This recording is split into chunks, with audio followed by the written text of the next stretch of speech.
G'day from Shanghai, where there's plenty of drama in the Ferrari camp following the sprint race. Did you catch the race today? It was intriguing.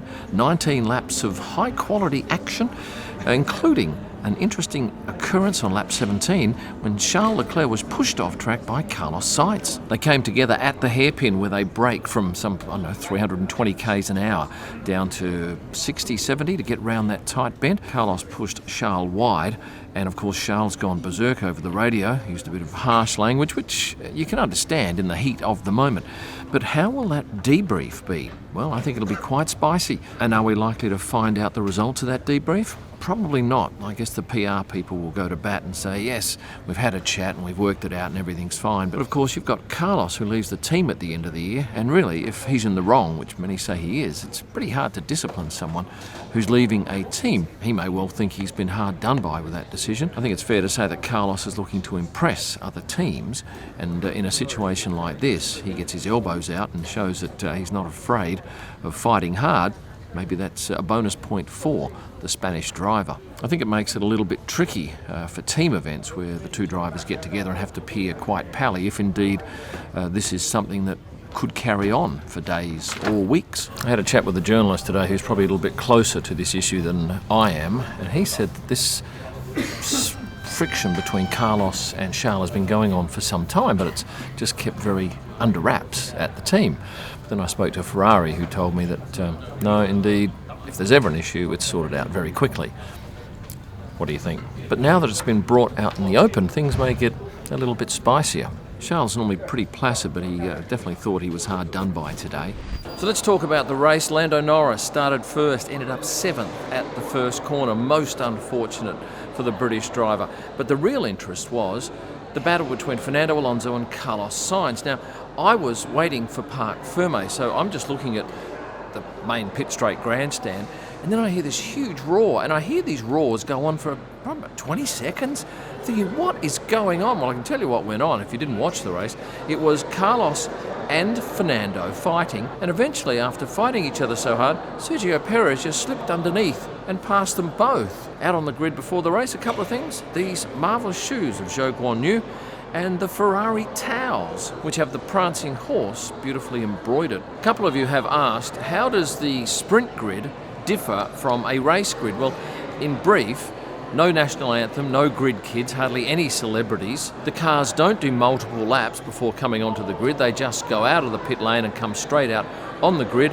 Yes, the drivers nip out for a quick wee before the race starts, but in general, it's just a scaled down grid for a scaled down race. Of course, the end result was Verstappen, Hamilton, Perez, and the three cars stopped on track, and the drivers got out and acknowledged the crowd before heading into pit lane where they did the interviews. When Lewis got up to speak, he did a quick knee-howl to the crowd. Well, that sent them into raptures. They thought that was marvellous. And it was a good crowd. It wasn't 100% full in the stands, and certainly up at turn 1 there were plenty of empty seats, despite the fact that this race has been a sellout. If we hark back to yesterday's crowd, this was the site at the, second last turn. Going back 5 years ago, this was the crowd. A huge difference. Getting back to those top 3 in Parc Ferme, I caught both Sergio and Max having a chat at one stage, and then Sergio and Lewis, and then Max and Lewis. It was all very chatty. It appeared that Lewis was delighted to be back up in that top 3, and boy, it's been a little while. Be interesting to see tomorrow, race day, whether or not it's full. And as Lewis has often done, he spent probably a minute and a bit having a good look around the Red Bull cars, just trying to ascertain why they are so darn good. A couple of things about arrivals this morning. Sergio Perez, all smiles. Lovely to see him with a smile on his face. Valtteri Bottas, he came in and gave me the 2 thumbs up. Well, I think he meant that for you guys watching. And Max Verstappen was met by no less than 7 Red Bull marketing social media people. He was given a bag with a couple of hats in it and then made his way into the garage. Now, today I spotted Zhou Guanyu with security. He's very popular in this country, obviously, and a lot of these people who are sitting in the stands have come just to see him. But certainly at most other races, he doesn't need security, and sometimes he's not even noticed. This young lady was interestingly dressed. She has a bikini on, although over the top is this mesh outfit. And she was very popular down in pit lane, but my gosh, later on in the afternoon when that sun went away, it was pretty darn cold, so I hope she brought an overcoat. Now let's jump to quali. I thought it was fascinating for a couple of reasons. For Q1 I was over at the lily pad grandstands taking shots of cars with water reflections in the foreground. That was quite nice, and nothing of any note happened there. For the second session I wandered up and took this angle, rear shot, grandstands, pit straight in the background. And I was richly rewarded because Carlos Sainz came off in no uncertain terms, put a wheel off into the gravel, spun, kicked up a hell of a lot of smoke, so much smoke that the camera had no idea what to focus on. But when that smoke settled, I couldn't believe how far down the track he was and pointing the wrong way. I actually did something for about 30 seconds and popped my head up and he was gone. I'm thinking, well, that was way too quick for a crane to lift him. And sure enough, he'd actually taken off and done a full lap in order to come into the pits. And you can see here the car looks dramatically different without a front wing. On a positive note, well done to Nico Hulkenberg, P9. They brought an upgrade to this race and clearly it has done wonders, and he's pretty happy, Nico. Saw him afterwards being interviewed by Sky Germany. And of course Fernando Alonso was in the top 3, and on his way to the Parc Ferme area he stopped, sought out his crew, gave them a hug, thanked them very much for their help, and then also acknowledged the crowd. And what has he got in his hand? I think that's probably his weight, given to him on a piece of paper by the FIA. They use a small set of scales, which they position on the track. And for those of you who as yet haven't heard, this is Alex Albon's helmet with the panda on it. I love it. I do think though that having the quali straight after the race, well, a couple of hours in between, it was a bit of an anticlimax. We had this great sprint race, and really they're never that exciting. Most of the times just people accept where they start is where they're going to finish, but no, that was a ripper race and an anticlimax for quali in the afternoon. I'm back here at the Sheraton Hotel, and behind me Oscar Piastri has delighted a number of fans, stopping for selfies and autographs as he heads back from the track. Hello, Oscar. How are you? Nice to have you on my blog, mate. Cheers. Thank you. Hi. How are you? Hi. Are you Lando fans? Yes. we're Or Lando Oscar? Nando. Lando. fan.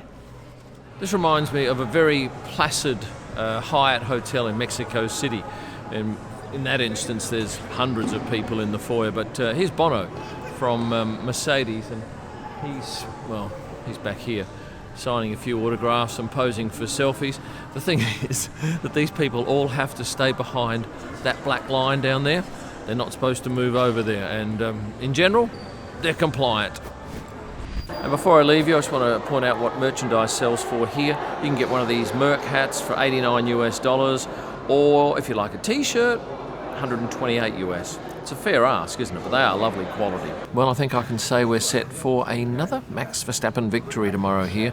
He should win by 30 seconds, I reckon. Will Sergio end up second? I think so. And would you back Fernando Alonso for third? Well, I think you might be wasting your money, because I think there's very little chance of him ending up there. He has very good one-lap pace, but certainly people in the team think that he'll need a heck of a lot of luck to finish in third position. But stranger things have happened. Now I'm going to do another thing, and I permit you to do so too. After you have liked this video, please, and subscribed if you haven't done so. And you'll find a whole lot of extra content and merch there.